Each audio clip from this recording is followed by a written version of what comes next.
L'ennui, c'est cette impression de vide, de lassitude causée par la monotonie. Ce désespoir de scroller inlassablement sur la même page YouTube dans l'espoir de trouver une vidéo qui nous maintiendra dessus jusqu'à la fin.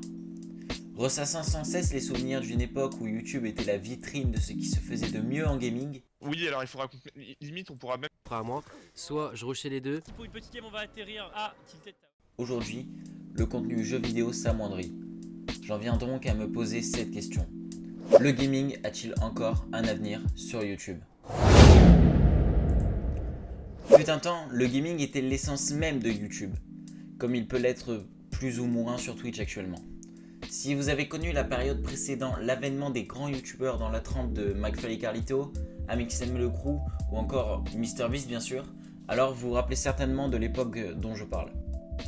De nos jours, le gaming vit une véritable chute, que ce soit en nombre de vues ou encore en présence de contenu, laissant place aux vidéos IRL et leur infinité de possibilités. J'en viens donc à me poser ces questions. Est-ce que cela signifie qu'il y a moins de personnes à la recherche de contenu gaming ? Ou bien peut-être y aurait-il moins de gamers ?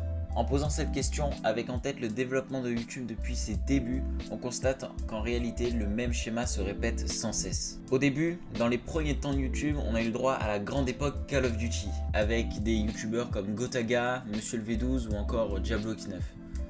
Puis très vite s'est joint l'âge d'or de Minecraft avec des youtubeurs comme Sifano, Zelvac ou encore iPierre pour ne citer qu'eux. Ensuite, on a connu la période à mon sens la plus riche en gaming avec l'essor des jeux indépendants. Des jeux indépendants, il y en a eu des milliers, mais si on devait en citer quelques-uns, on pourrait citer les simples jeux sur navigateur comme Happy Wheels par exemple, ou encore d'autres jeux comme Raft, The Silence, Getting Over It, Friday the 13th et j'en passe bien évidemment. Enfin, on termine avec l'incontournable Fortnite. Je pense pas m'éterniser dessus car même si 2017 commence à remonter un petit peu, la durée de vie du jeu vous a certainement permis de garder bon nombre des souvenirs frais en mémoire. Fortnite, ce jeu, marque pour moi la fin de l'âge d'or du gaming sur YouTube. Si on regarde chaque période et qu'on se pose pour regarder les apports de chaque jeu à la communauté YouTube, on remarque que chaque jeu est loin d'avoir uniquement contribué à lui-même. Par exemple, Call of Duty a élargi la notoriété de Counter-Strike, Halo, ou encore a servi une place confortable pour Battlefield. Autrement dit, il a servi les FPS en général. Minecraft a contribué à la popularité d'autres jeux bac à sable ou de survie comme Rust ou encore Ark. Et Fortnite, c'est Apex ou encore Realm Royale.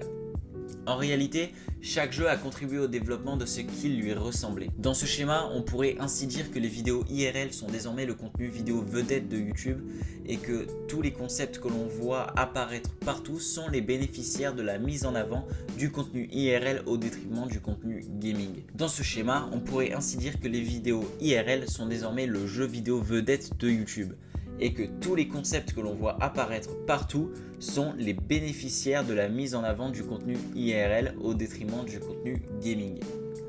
Si on suit toujours le même schéma, on se dit alors que chaque fois qu'un jeu a son instant de gloire, la hype va descendre et qu'il en sera donc de même avec le contenu IRL. Sauf que non. Le contenu IRL a ouvert l'audience de YouTube. Désormais, il n'y a pas que les gamers qui regardent des vidéos, mais tout le monde.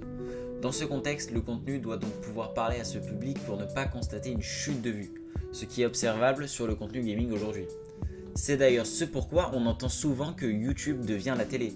C'est parce que le public YouTube attire de plus en plus le public télé qu'il faut donc satisfaire.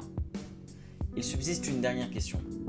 Mais pourquoi le contenu IRL a-t-il explosé seulement depuis ces 3 dernières années environ et pas avant ? Car en effet, il a toujours existé sur YouTube. Fortnite a eu un succès comme aucun jeu, pas même Minecraft. Les plus grands artistes du monde ont voulu y gratter un bout de buzz, je pense notamment au DJ Marshmello qui avait carrément organisé un concert sur le jeu. Puis surtout, grâce à ses graphismes et ses skins plutôt enfantins, Fortnite est devenu un jeu familial. Tu peux lancer une squad et te retrouver avec papy qui joue avec son petit-fils. Vraiment, ça n'a aucun sens. Fortnite a élargi l'horizon des joueurs un peu à l'image de Nintendo avec les jeux Mario finalement. Et étant le jeu du moment sur YouTube, à cette époque, il a ramené sa base de joueurs sur la plateforme. Un public vaste, de tout âge, de toute raison, qu'il a fallu contenter après la chute du contenu Fortnite sur YouTube. Et cela, au détriment du gaming.